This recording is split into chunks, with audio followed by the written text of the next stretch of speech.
Welcome to the Cycling in Alignment podcast, an examination of cycling as a practice and dialogue about the integration of sport in right relationship to your life. Greetings and salutations, Space Monkeys. Before we begin our episode, a brief reminder that this podcast depends on support from the audience. The reason I am able to continue with this project is because of the support of patrons. If you are a member of my audience and you feel I have offered you insight or added value to your cycling journey, please consider a visit to my website, colbypierce.com, where you can make a contribution to the Cycling in Alignment podcast. You can support the show for as little as $8 for a one-time contribution, or choose to subscribe as an ongoing member. Thank you for your consideration. Here's your reminder to think critically, act intuitively, and pedal consciously.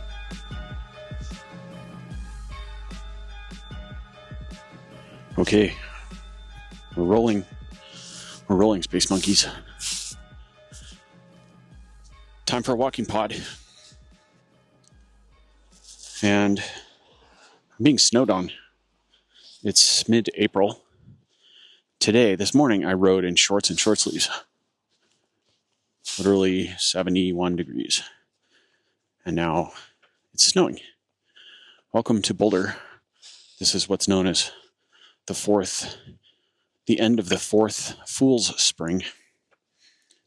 And it's just normal for this time of year. We get snowed on, and then we're in summer, and then we get snowed on. I actually meditated in my yard today, butt naked, this morning in the sun. It's a thing. There you go. I told you. Don't come into my yard early in the morning unless you want to see things that you probably don't want to see. So, I will also comment on the fact that the public service utilities, whatever people came to our street a couple weeks ago and updated all of our streetlights. And they did so with really annoyingly bright LED lights that are like full spectrum. And someday, when I am president of the universe, even though they balance out the ecological system, I will find a way to get rid of mosquitoes and ticks. They just need to go. There's some animals that just shouldn't be in the universe. And I will also mandate that all streetlights are either red or amber. And this is just inexcusable ignorance to think that it's okay to have full spectrum streetlights. I don't care how safe you want your neighborhood. There are ways to illuminate it without destroying the circadian rhythms of humans and animals. Anyway, this one's probably going to be short. I always say that, and then I talk for an hour. But this one's probably going to be short because I'm walking in the snow. But that's okay. I think I can be concise. My goal is always to be concise. This is the balance of signal and noise. This is what I seek. And while I'm walking tonight, I want to talk about one simple topic. It's something that may seem fundamental or even prosaic to some listeners, but I think it is non-trivial. It's a concept that escapes many riders who are newer to the sport, but I think is really, really fundamental to cycling. And recently I was having let me tell you, young rider, a story, come sit on my grandpa lap type of moment, although I didn't invite this rider to actually sit on my lap. That's a metaphor. And I was explaining to this rider, who was a woman, also important to note that I didn't actually invite her to sit on my lap. And I was talking to her about how I'm so freaking old that I grew up in the era of friction shifters. So in case some of you don't know, we used to have to take one hand off the bars and reach down to our down tubes to shift our bicycles. And this it was a completely different way to think about interacting with your bike, because you had to think in advance. And you also had to have some modicum of skill in order to operate these devices. I mean, I'm so old, it was before we even had indexed shift levers on the down tube. I remember when those came out. It wasn't long into my cycling career. I started racing in 1988. And I think indexed shifters came in maybe 1990, something like that. So I probably had 1 or 2 years on friction shifters. And a friction shifter, also, in case you don't know, is literally just a lever, and you just pulled on it and it pulled a cable and your derailleur moved. So when you had 6 or 7 speeds on the back, you had to kind of have a feel for how far to move the lever to get the derailleur to move the correct amount without overshifting or undershifting or ending up halfway through a gear, right? Like you had to aim with your derailleur, basically. And this required quite a bit of precision. Think about all the people you know who can barely even look up the road, let alone operate their gears now, right, when they're going hard. I mean, to be fair, the harder you go, the smaller your world gets and the more reptile brain you retreat to. And the less forebrain you can put towards complex tasks, right? There's been some studies on this that show that fatigue can hamper the ability to do things like complex math problems, I think was what they used in the study. And they proved that, when you're really freaking tired, it's hard to do math. No big shock there. It's because our brains can only do so many things at a time. And when your mind is consumed with survival, which, make no mistake about it, when you're exercising hard, that's what's happening.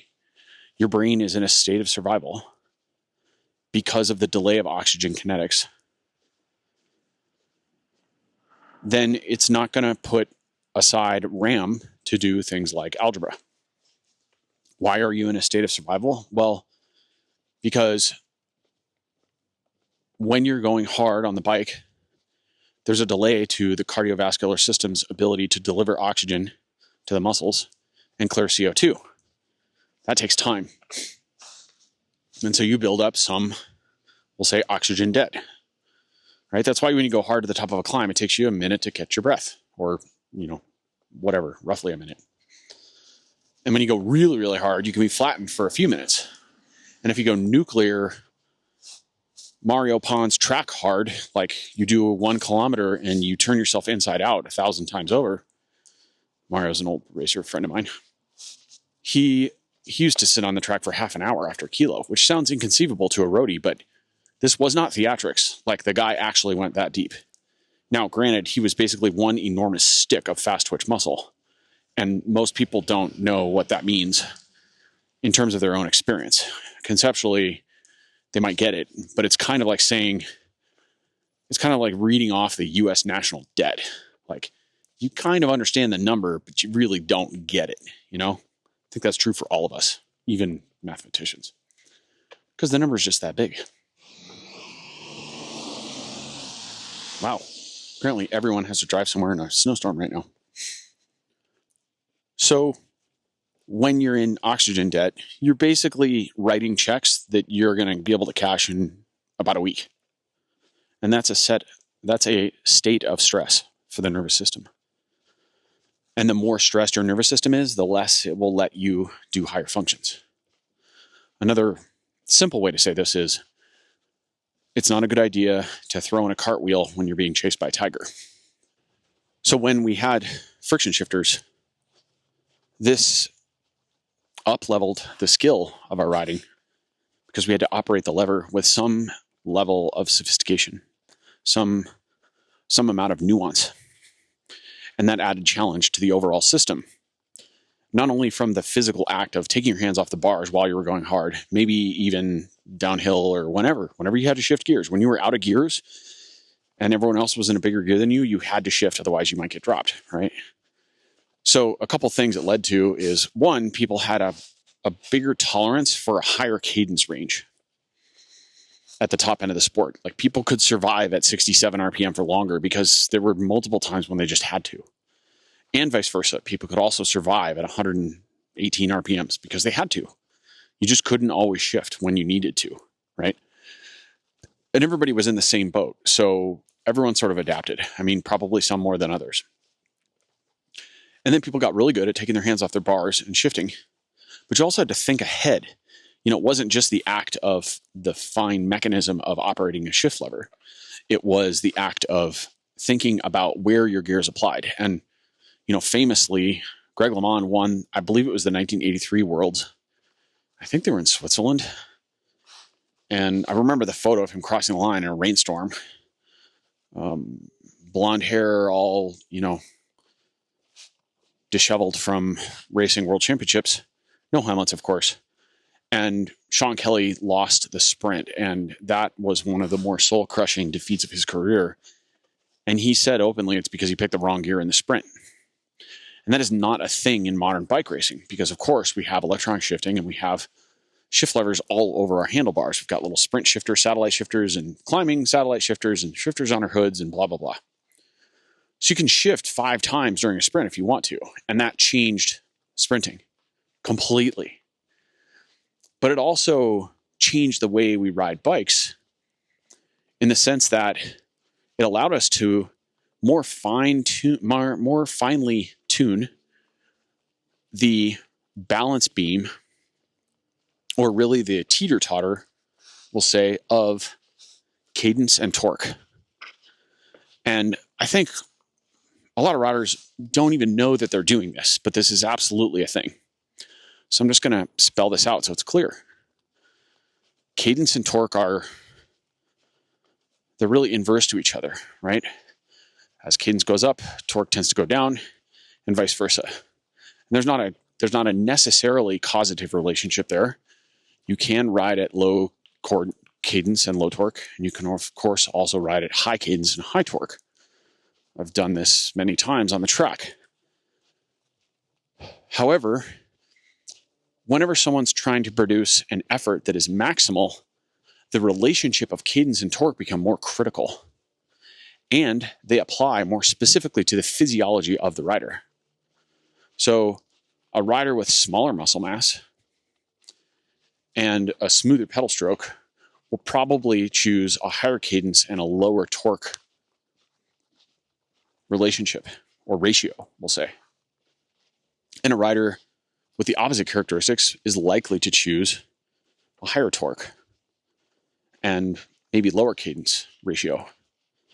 And we could hypothesize that this is because the riders are relying on their physiological strengths or their phenotype. So if somebody's got a lot of muscle mass, then they may rely on that lower cadence. Probably, often, riders with a lot of muscle mass are fast twitch, although not always. Sometimes that looks can deceive, but that often we'd say that rider who has more muscle mass is more fast twitch oriented, and they would rely on higher torque and lower cadence. And it tends to be that those type of riders have less developed aerobic systems or less capable aerobic systems.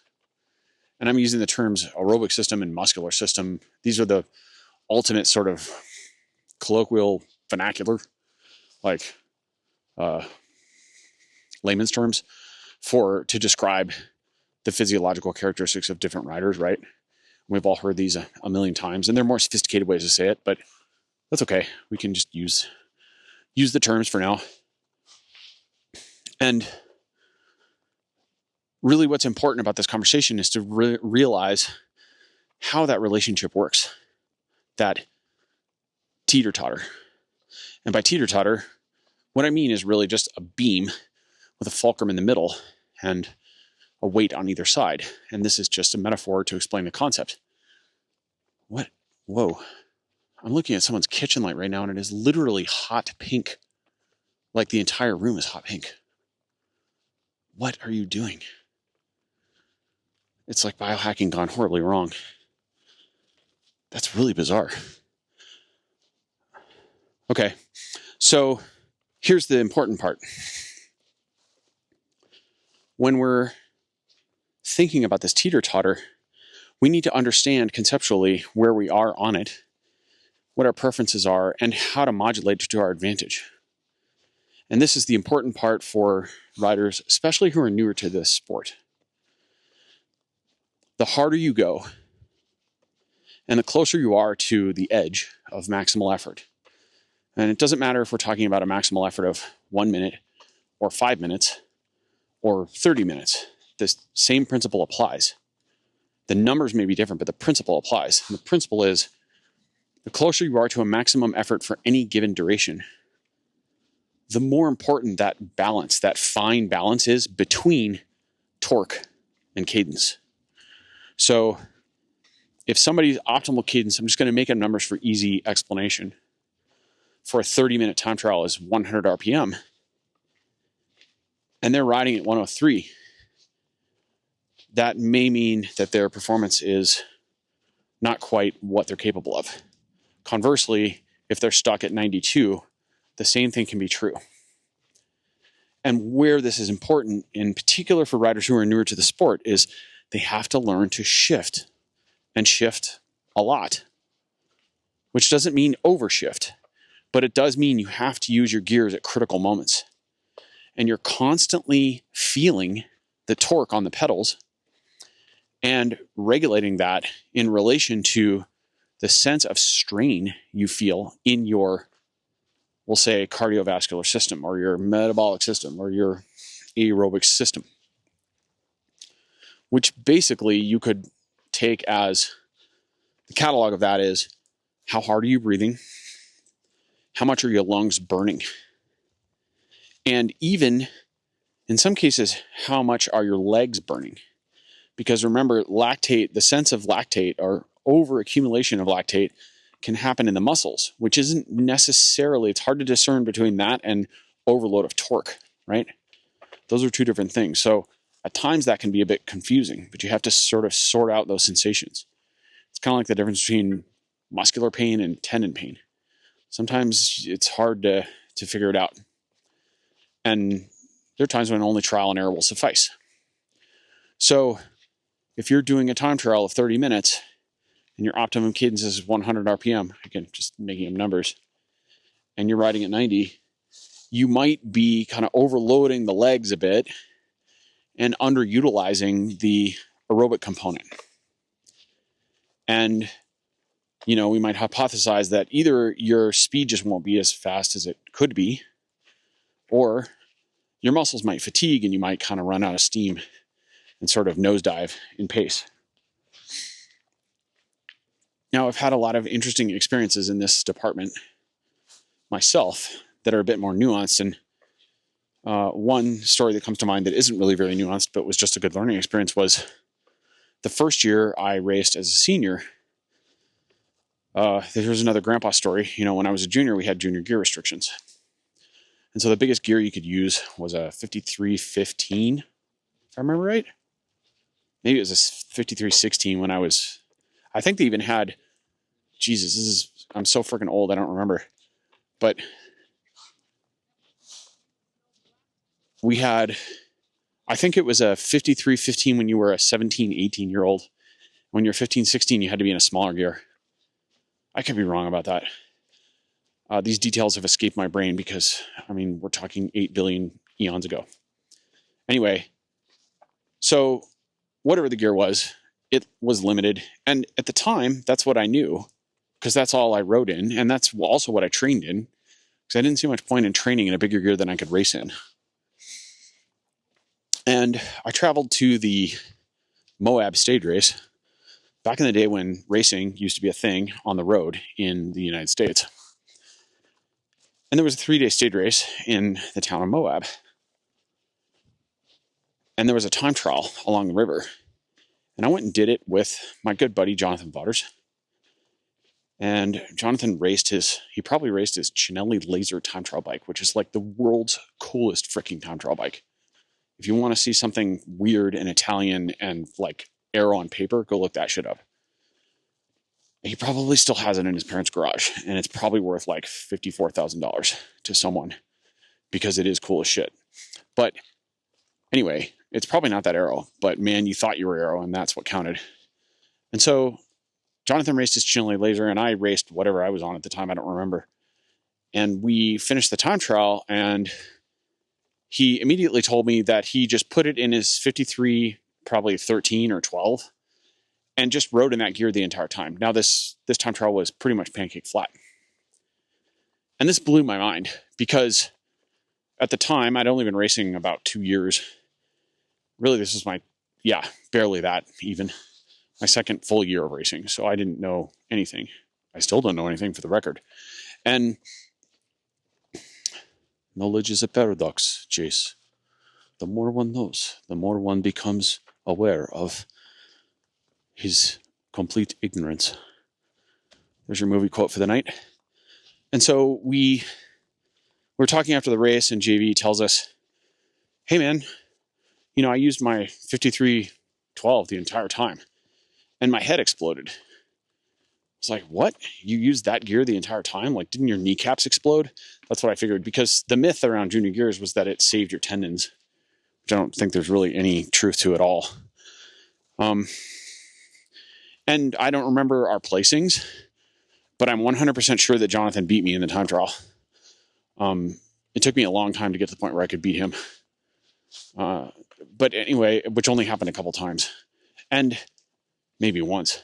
And so that was quite an experience, because it sort of taught me that what I thought was my previous torque ceiling was obviously not.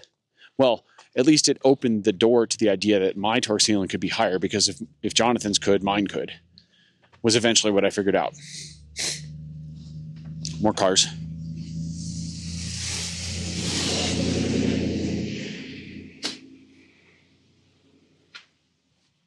The land of loud vehicles. And so this sort of reestablished for me some possibility around considering what kind of gears I could use in flat races, and considering, that relationship between torque and aerobic capacity. And so when you're a rider who's just learning the sport, and perhaps even now, if you're an experienced rider, this is something where you could potentially, sometimes riders can make some gains, some unexpected gains, because they make assumptions about their cadence. Most riders don't have any relationship to torque in a real sense, except that riders consistently, in my experience, associate pushing harder on the pedals with making more power.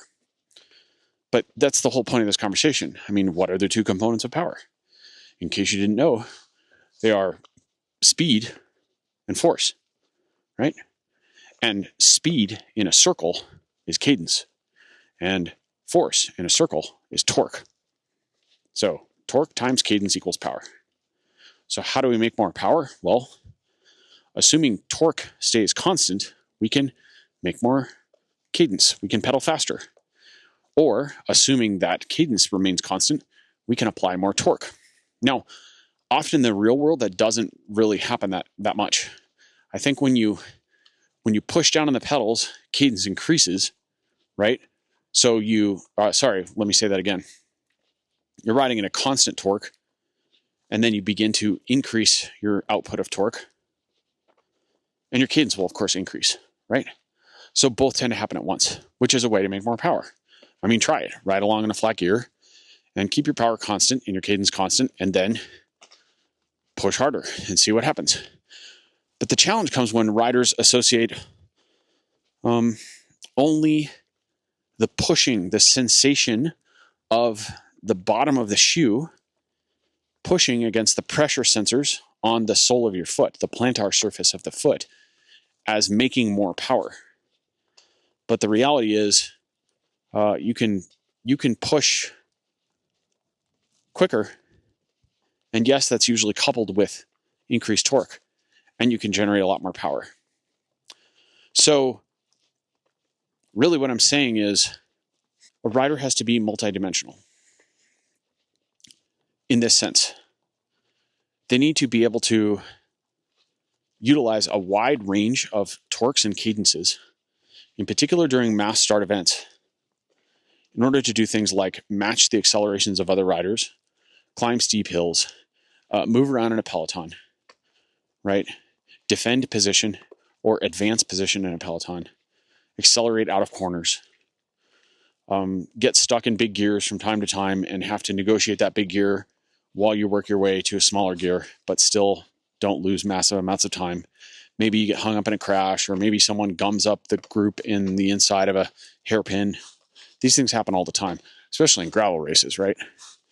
And cyclocross is the king of that.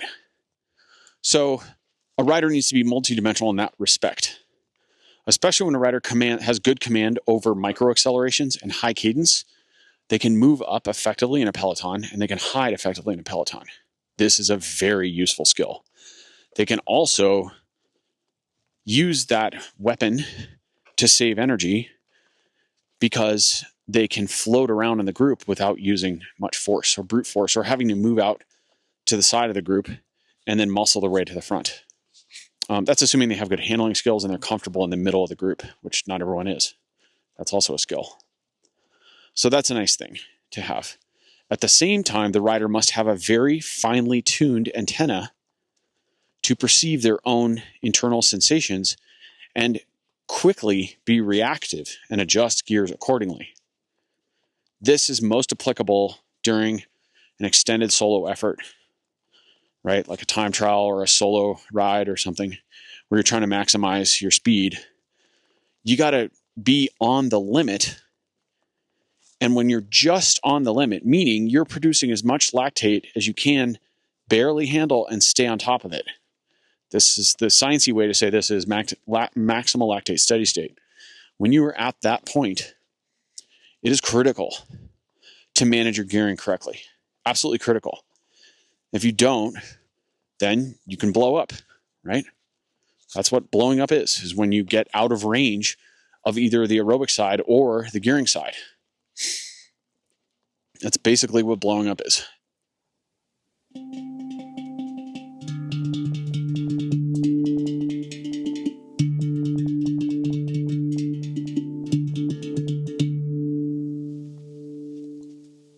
Wisdom from the Tao Te Ching. Colors blind the eye.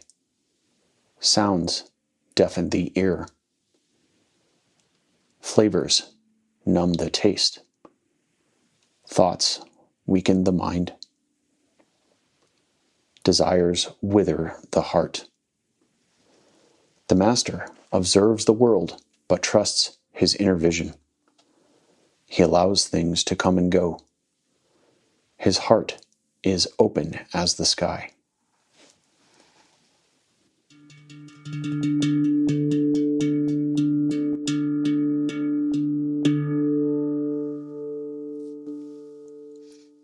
One last tidbit, and then I'm going to retreat from the snow here. I'm starting to actually accumulate snow on my jacket and my microphone. Hopefully this thing can not get poisoned by water. Water and electronics tend to not get along. One year, this is how dorky I am. I'm like the king of all dorks. You had no idea.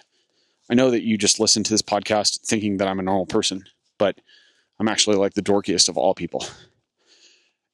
And one year, I just had this opportunity to do this. It wasn't by design, but it just sort of came together. I was on a team, or had been on a team for a while that was sponsored by PowerTap. This is around 2011, 12, 13, I believe. And so I had acquired several PowerTap hubs in the process of being on that team for a few years. This was Horizon Organic Panache here in Boulder. And this is like after I stopped getting paid to be a bike racer, but was still just kind of racing for fun. And I did several seasons of cyclocross racing. And, you know, if you're going to do cross, you got to do it right. So I went ahead and raced single speed cross because why not?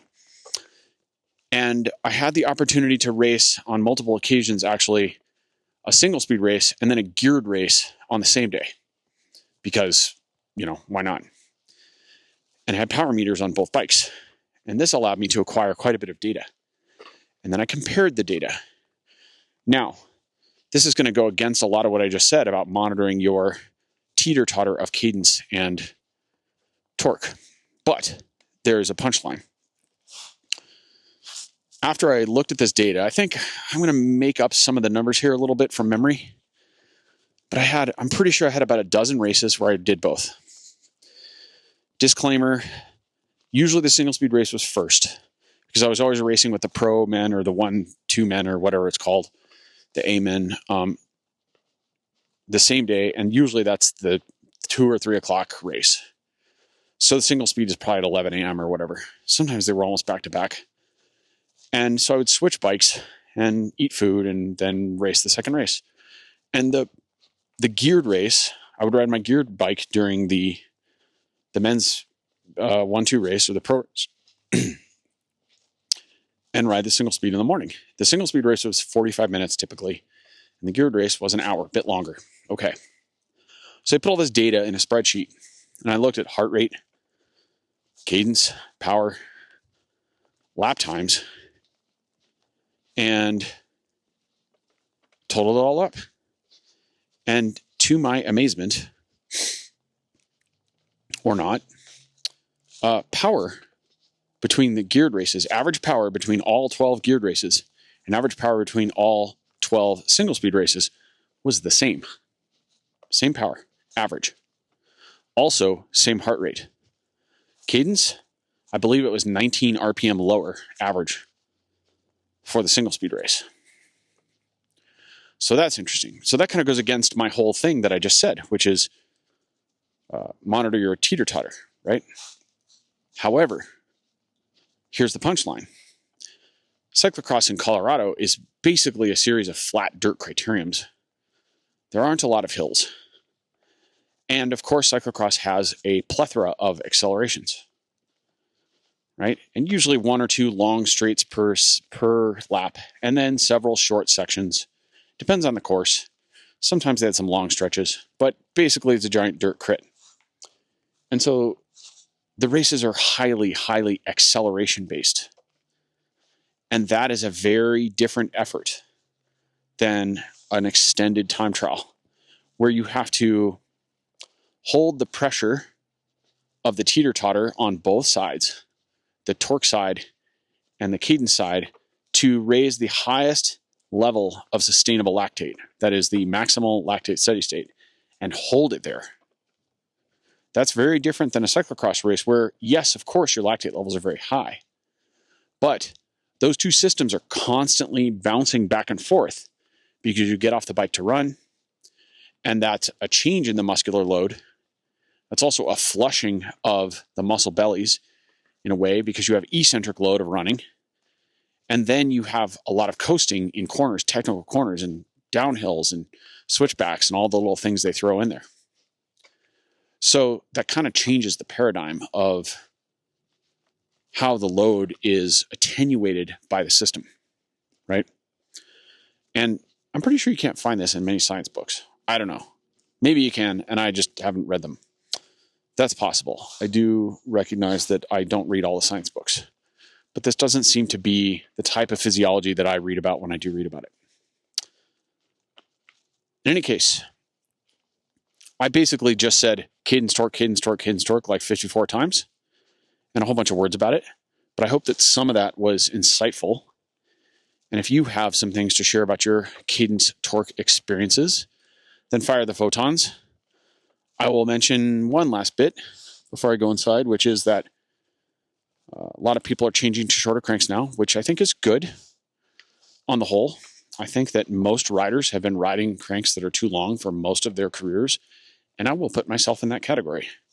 I am quite convinced that my cranks have been too long for my entire racing career. And I'm actually quite convinced that I would have done a good bit better had I figured that out. But those things, 160s and 165s, did not exist when I was racing as a pro. They just did not even exist. So what can you do? You live and learn, right? I would have won everything if I was on 160s. You made a funny joke, Pierce. So in any case, we live and learn from the things. I will say that people are switching to short cranks, and there's a lot of conversations about, well, then your cadence goes up. Maybe it does, maybe it doesn't. And you need to recalibrate your entire set of gears. I don't really fall for this. I think that, crudely speaking, without getting down a whole cadence, power, torque, crank length rabbit hole, maybe that's another pod. Without getting into that, if we could just crudely consider the difference between a full depth squat and a quarter squat, you can squat more weight in a quarter squat than you can in a full depth squat. And in that analogy, the quarter squat is equivalent to the shorter crank. So there's your math. I believe you can push actually harder with a shorter crank. And leverage don't mean shit. There are 3 ways to change the lever arm to impact the amount of torque you're applying to the rear axle. The first is to change your crank length. The second is to shift your front derailleur. And the third is to shift your rear derailleur. So there you have it. You heard it here first, or probably not at this point. Anyway, I'm grateful that we have short cranks now for riders because even 5 years ago, they just didn't exist. Now you can actually buy them. And 10 years ago, I was looking at people in the fit studio going, this person needs shorter cranks, but they're on a $4,000 SRM, can't be SRM, or $3,000. And even if I told them that 175s were way too long, there's nothing I can do. There's no 160s. So anyway, that's the reality of the situation. Now we have more options. I'm cold and getting snowed on, so I'm going to go inside now. I hope you enjoyed that rather brief podcast. Let's see. 36 minutes. That's pretty good. Thank you for listening. Thank you very much for everyone who contributes to the podcast. It is very much appreciated. Your contributions help me fuel this project. It is not cheap to pay my tireless editor, Joel, and put it up on all the socials and maintain all the other associated costs with software, etc. So your consideration is something I'm very grateful for. As always, think critically, pedal consciously, and act intuitively. Be well.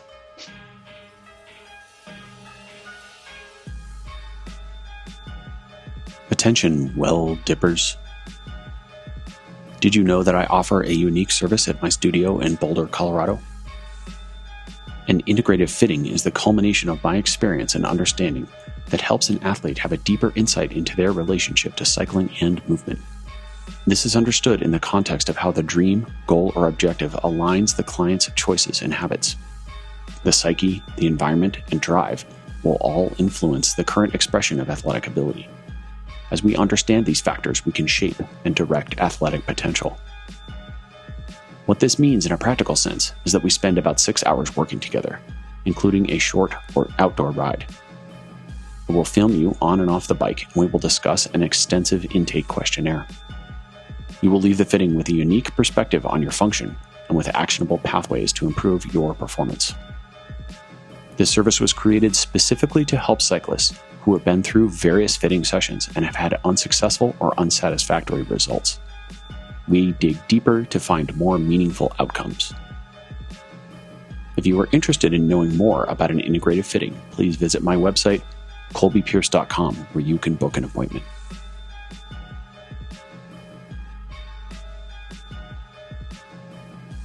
Epilogue. I want to share a few brief thoughts about the inception of cycling and alignment. The purpose of this podcast is for me to get 3.5 decades of hard-fought lessons out of my skull. Some of them through my own research and reading. Some of them I've been taught through mentors and colleagues, other riders, other racers. A lot of it, a massive amount of it, was simply trial and error through my own stubborn methods. And that has amassed a certain amount of experience and knowledge, understanding. And while I think I'm reasonably smart and I know quite a bit of stuff, I want to make it clear that the opinions that I share on this podcast are belief systems built on what I've experienced to this point. And that some of those opinions are pretty strong, but they are also loosely held. That is to say that if I learn more about a topic and have a greater level of clarity or understanding, then my old belief systems will be abandoned and I will now operate under that newfound knowledge. So I'm not here to tell people all the things that I know. I'm here to explain what I've learned to this point. And there's a big difference. Also, that is the intent when I discuss things on the pod with guests, is to learn from them and have a discourse. Because if we can't have a discourse as adults, then we've lost one of the basic tenets of modern society. Even if we disagree, we ought to be able to, in most cases, shake hands and walk away. Because after all, this is sport we're talking about, and while sport is training for life, it's nothing to get too upset over. The purpose of the podcast is to help me help other people, and specifically to help them actualize their highest potential by illuminating a path that enables alignment with their truth, their intent, and their coherence. That's really the end goal. So I'm grateful for your listening. My intent is also not, to be clear, to gain an audience or become popular or gain social status in any way. I don't care about that stuff. That said, if you feel an episode that you have heard will help someone you know, please share it with them. That helps us reach the end goal, which is to help more people. Thank you for listening. I'm grateful for your time and attention. Blessings.